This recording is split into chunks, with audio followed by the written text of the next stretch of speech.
Good afternoon everyone. Myself Dr. Deepika Bele, obstetrician and gynecologist from आशीर्वाद hospital. आज मैं आप सभी को महिलाओं में होने वाले कैंसर्स के बारे में जानकारी देने के लिए बात करना चाहती हूँ। महिलाओं में होने वाले कॉमन कैंसर्स है बच्चेदानी का कैंसर, जिसको गर्भाशय का कैंसर कहा जाता है। दूसरा, बच्चेदानी के मुंह का कैंसर, जिसे सर्वाइकल कैंसर या ग्रीवा कैंसर कहते हैं। थर्ड, ब्रेस्ट कैंसर या स्तन cancer. And fourth, ovarian cancer या अंडाशय का कैंसर या अंडेदानी का कैंसर। इसमें से सबसे कॉमन कैंसर होता है सर्वाइकल कैंसर। पूरे भारत में 65,000 से अधिक महिलाओं का कैंसर डिटेक्ट होता है हर साल, एवरी ईयर।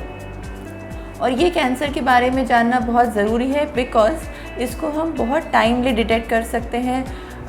इसकी शुरुआत होने के पहले ही हम इसको चेक कर सकते हैं कि कैंसर बनने की संभावना है या कैंसर बनने की संभावना हो रही है, तो उसका ट्रीटमेंट सही टाइम से करने की वजह से इसका इलाज बहुत अच्छी तरीके से हो जाता है और इससे होने वाली प्रॉब्लम, इससे होने वाली दिक्कत हम अवॉइड कर सकते हैं और बचाव कर सकते हैं। सर्वाइकल कैंसर जो है ये बच्चेदानी के मुंह का कैंसर है और इसमें होने वाले सिम्टम्स या लक्षण क्या होते हैं ये जानना ज़रूरी है, जिसके लिए आपको अपने डॉक्टर से, अपने गायनेकोलॉजिस्ट से कंसल्ट करना चाहिए। इसमें सबसे पहला लक्षण है लंबे समय तक सफ़ेद पानी का जाना। महीने के रास्ते से लंबे समय तक बदबूदार सफ़ेद पानी का जाना, या फिर कभी कभी महीना ख़त्म होने के बाद, मासिक धर्म ख़त्म होने के बाद भी उसके 10 से 15 दिन बाद फिर से या तो ब्लीडिंग होना या कभी कभी सिर्फ धब्बा या स्पॉटिंग होना। इसे इंटरमेंस्ट्रुअल ब्लीडिंग भी कहा जाता है। तीसरा लक्षण कि बच्चेदानी के निचले हिस्से में या फिर पेट के निचले हिस्से में कंटिन्यूस पेन होना या कंटिन्यूस दर्द होना, और उसी के साथ साथ अगर किसी का एज 45 या 50 ईयर्स से ऊपर है या जिनका पीरियड्स बंद हो गया है, जिसे मीनोपॉज कहते हैं, वो हो चुका है, उसके बाद अगर ब्लीडिंग या स्पॉटिंग या ब्लीडिंग या धब्बा जाना अगर ऐसा महसूस करते हैं, तो ये लक्षण होते हैं जिसके लिए आपको अपने आप को प्रॉपर्ली टेस्ट करवाना चाहिए या अपने गायनेकोलॉजिस्ट से कंसल्ट करना है। इसको टाइम के पहले डिटेक्ट करने के लिए दो बहुत सिंपल टेस्ट होते हैं। एक होता है पैप स्मीयर और एक होता है सर्वाइकल बायोप्सी और कोल्पोस्कोपी। पैप स्मीयर एक बहुत सिंपल टेस्ट है जो यूट्रस के माउथ से या बच्चेदानी के निचले हिस्से से एक पानी का जांच होता है जो एक ब्रश द्वारा लिया जाता है। इस टेस्ट से हमें इसमें कैंसर होने के लक्षण तो नहीं है, कैंसर होने के सेल्स तो नहीं है, ये पता चल जाता है और इसका अकॉर्डिंगली ट्रीटमेंट किया जाता है। अगर ये पैप स्मीयर के टेस्ट में कुछ प्रॉब्लम आता है तो आपको कोल्पोस्कोपी और सर्वाइकल बायोप्सी, मतलब कि टुकड़े का जांच बच्चेदानी के निचले हिस्से से, बच्चेदानी के मुंह से लिया जाता है और उससे कंफर्म हो जाता है कि ये कैंसर या प्री कैंसरस कंडीशन है या कैंसर से होने वाले, इसमें कैंसर होने की संभावना बढ़ गई है, ये पता चल जाता है और उसका ट्रीटमेंट उस हिसाब से हो सकता है, सो दैट जब ये कैंसर बड़ा हो जाए या इंक्रीज़ हो जाए, जब ये इनऑपरेबल स्टेज पे पहुंच जाता है, उसके पहले हम इसको डिटेक्ट कर पाएँ।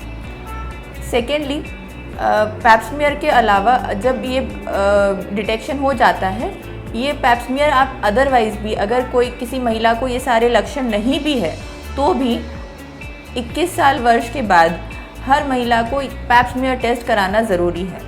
21 साल की उम्र के बाद पैप स्मीयर टेस्ट एक बार करने के बाद इसको 3 इयर्स में रिपीट किया जाता है। अगर आपका टेस्ट नॉर्मल है या नेगेटिव है तो इसको अगले 3 साल बाद रिपीट किया जाता है, सो दैट जस्ट एक बार आपका पैप स्मीयर टेस्ट नेगेटिव है तो इट इज़ नॉट रिक्वायर्ड कि आपको ये आगे चल के बिल्कुल प्रॉब्लम नहीं होने वाली है, इसलिए इसको 3 वर्ष के बाद रिपीट किया जाता है।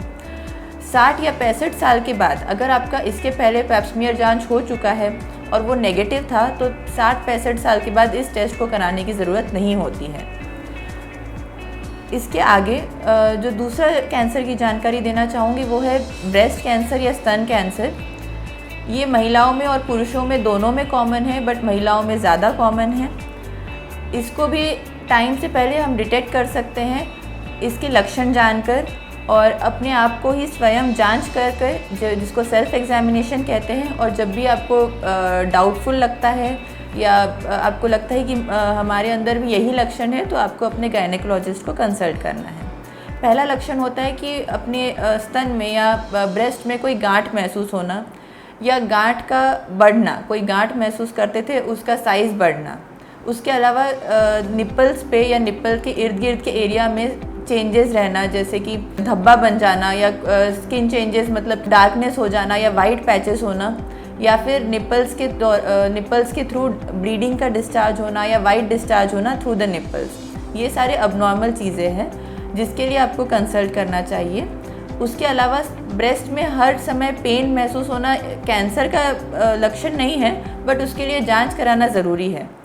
जब भी आपको ये लक्षण होते हैं तब हम चेक कराते हैं, तो हम एडवाइस करते हैं मैमोग्राफी। मैमोग्राफी एक प्रकार से स्तन का या ब्रेस्ट का सोनोग्राफी होता है और एक्सरे होता है। इसमें अगर माइन्यूट से माइन्यूट अगर प्रॉब्लम है या गांठ है, ये डिटेक्ट हो सकता है। Mammography after the age of 40 years, 40 साल की उम्र के बाद अगर आपको कोई दिक्कत नहीं है या कोई गांठ महसूस नहीं हो रही है या कोई जो अभी मैंने लक्षण बताए ऐसा कुछ भी नहीं महसूस हो रहा है, तो भी प्रोफिलैक्टिकली या इसको प्रिवेंटिव पर्पस की तरह से कराना चाहिए।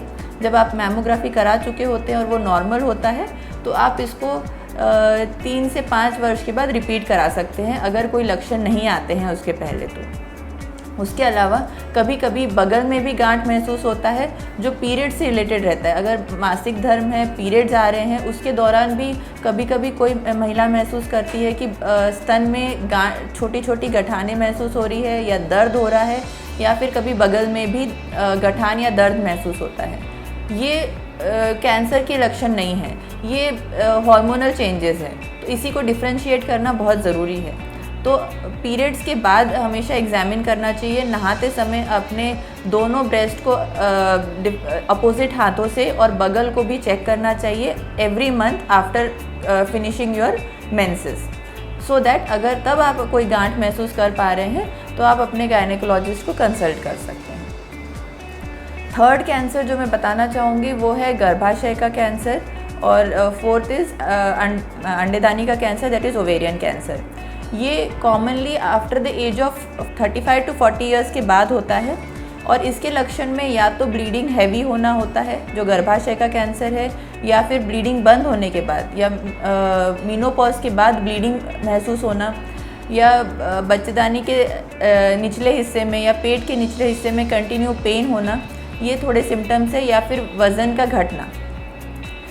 ये चीज़ें जो है आइदर पीरियड्स बहुत जल्दी स्टार्ट होने के बाद, कभी कभी ऐसा होता है किसी के 10 साल की उम्र में भी पीरियड स्टार्ट होते हैं, या फिर 50 साल तक भी, या 50 या 51 साल तक भी पीरियड्स बंद नहीं हुए हैं।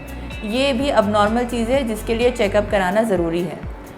अंडाशय के कैंसर में आपको पेट में गांठ महसूस हो सकती है, कभी कभी पेट का फूलापन महसूस हो सकता है क्योंकि पेट में पानी भर जाता है अंडाशय के कैंसर में, या फिर जैसे पहले कैंसर में होता है वज़न अपने आप से घटने लगता है। 3 महीने के अंदर ही आप अपने प्रीवियस वज़न से 10% से भी ज़्यादा वज़न का घटना महसूस कर सकते हैं। ये भी प्रिवेंटेबल तो नहीं है, बट इसका अर्ली डिटेक्शन इसलिए ज़रूरी है क्योंकि अगर गर्भाशय का कैंसर अर्ली स्टेज में डिटेक्ट हो जाता है तो कई बार सिर्फ सर्जरी से ही ट्रीटमेंट पॉसिबल हो जाता है, कीमोथेरेपी, रेडियोथेरेपी की ज़रूरत नहीं पड़ती है।